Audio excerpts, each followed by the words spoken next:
Hi friends, இன்றைக்கி நம்ம சேனலில் பார்க்க போகிற வீடியோ என்னென்னா கும்கி பார்ட் 2 திரைப்படத்தை பற்றி பார்க்க போகிறோம். வாங்க வீடியோக்குள்ளே போகலாம். ஃபஸ்ட்டு கும்கி பார்த்தீங்கன்னா 2012 கிராண்டாக தியேட்டருக்கு ரிலீஸ் பண்ணியிருந்தாங்க. அந்த படத்தில் ஹீரோவாக பார்த்தீங்கன்னா நம்ம விக்ரம் பிரபு அவர்கள் நடிச்சிருந்தார். அவருடைய பர்ஃபார்மன்ஸ்ன்றது பார்த்தீங்கன்னா வேறு லெவலில் இருந்துச்சுங்க. படத்தோட டேரக்டர்ன்றது பிரபு சாலமன் அவர்கள் தான் அந்த படத்தை இயக்கியிருந்தார். சரி, இப்போ இந்த படத்தை பற்றி என்னென்னு கேட்டிங்கன்னா, இந்த கும்கி பார்ட் 2 திரைப்படத்தில் பார்த்தீங்கன்னா மெயின் லீடராக பார்த்தீங்கன்னா நம்ம விக்ரம் பிரபுக்கு பதிலாக அர்ஜுன் தாஸ் அவர்கள் தான் நடிக்க போகிறாங்க. படத்தோட டேரக்டர்ன்றது பிரபு சாலமன் அவர்கள் தான் இந்த படத்தை இயக்குறாரு. மியூசிக் டைரக்டர்ன்றது பார்த்தீங்கன்னா கும்கி படத்தில் டி ஈமான் அவர்கள் தான் இசை அமைச்சிருந்தார். இந்த கும்கி பார்ட் 2 திரைப்படத்தில் பார்த்தீங்கன்னா நிவாஸ் கே பிரசன்னா அவர்கள் தான் அந்த திரைப்படத்துக்கு இசை அமைக்க போகிறாரு. நேற்று பார்த்தீங்கன்னா அதுக்கான ஒரு சின்ன மோஷன் போஸ்டர் வீடியோ ரிலீஸ் பண்ணியிருந்தாங்க. மோஷன் போஸ்டர் நல்லா தாங்க இருந்துச்சு.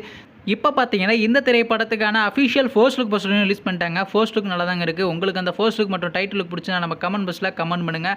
மேலும் இது போன்ற மூவி சம்மந்தமான அப்டேட் வேணும்னா மறக்க நம்ம சேனலையும் சப்ஸ்கிரைப் பண்ணிட்டு மேலே உள்ள பெல் ஐக்கனை கிளிக் கொடுத்தால் கொடுங்க. அப்போ தாங்க நாங்கள் போகிற ஒவ்வொரு வீடியோ உடனுக்குடன் நோட்டிஃபிகேஷனாக வரும். தேங்க்ஸ் ஃபார் வாட்சிங். நெக்ஸ்ட் சந்திப்போம். பை.